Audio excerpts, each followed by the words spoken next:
One of the distinguishing elements between America on the one hand and Europe on the other is that America has traditionally been a more religious society. Religion in general, but Christianity in particular, more firmly anchored in American belief as well as American practice as compared to pretty much all of Europe.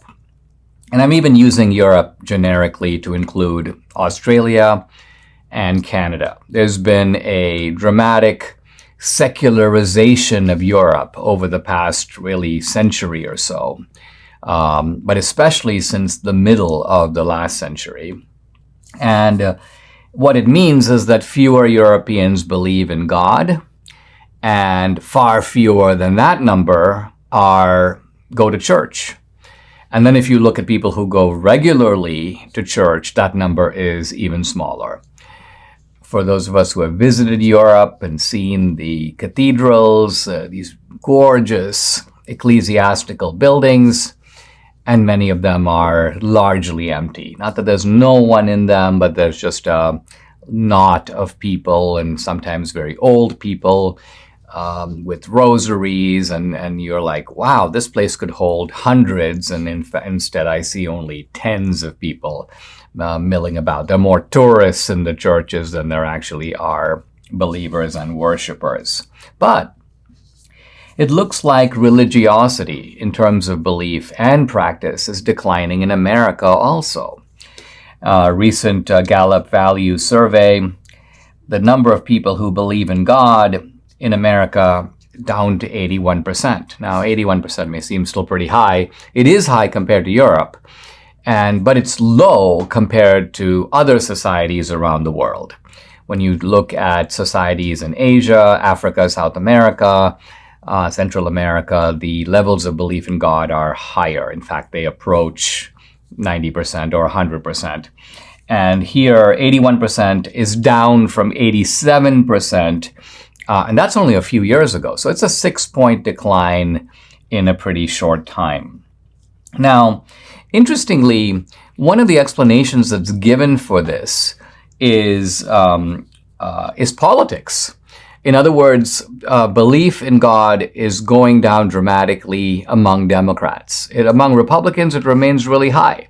The Republican Party, to that degree, has loosely become a kind of Christian party, at least a party in which people who are believing Christians can feel comfortable. And Democrats are not only more secular themselves, but they argue that the Republican Party has politicized religion, has politicized Christianity, has enshrined a certain kind of hostility to, say, trans people or LGBTQ. And so secular values are belief in, in equity and equality, and are driving Democrats and are driving people on the left to become even more secular. Now, if this theory were right, you might expect that liberal churches would be gaining members, that the conservative churches would be the churches for the Republicans, and then you'd be seeing kind of flourishing Episcopal and Methodist and United Church of Christ. All these churches would be full of liberals. But no, what's happening is that the liberal churches are losing members even faster than traditional churches. And so to such a degree that you have one analyst, in fact, he's quoted in this article here, saying that the Episcopal Church will be, if not dead in the next 20 years, it will be, quote, on life support.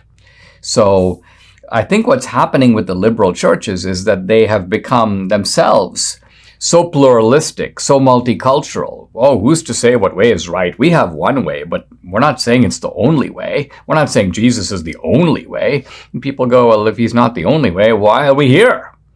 So in a strange way, once you lose the proselytizing impulse, you sort of lose your reason for existing, at least as a Christian. And so all of this might seem to lead to the idea that people in America are becoming atheists. They're becoming, Christopher Hitchens, Richard Dawkins types.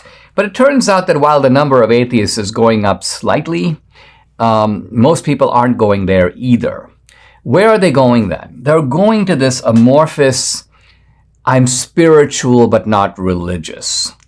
I am a spiritual person, but I don't go to church. Yes, I believe in God, but it's not the God of the Bible. So what you have is that the new venues for religious talk, oddly enough, are now the net, the bar and yoga studio, book clubs and book conventions.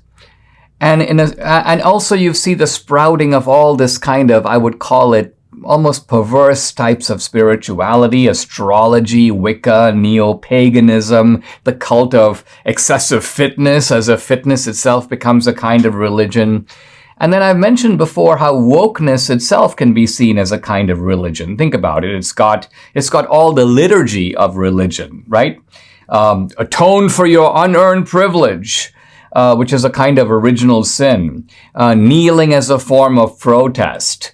You've got a sort of whole woke theology, you've got don't say this, don't say that, this is the correct word, and so on. And people who are not in line with it are heretics. They need to be hounded, they need to be chased, they need to be ostracized. So all of this is a sort of almost displaced Christianity, but now given, I would say, a secular and in many ways far more destructive form.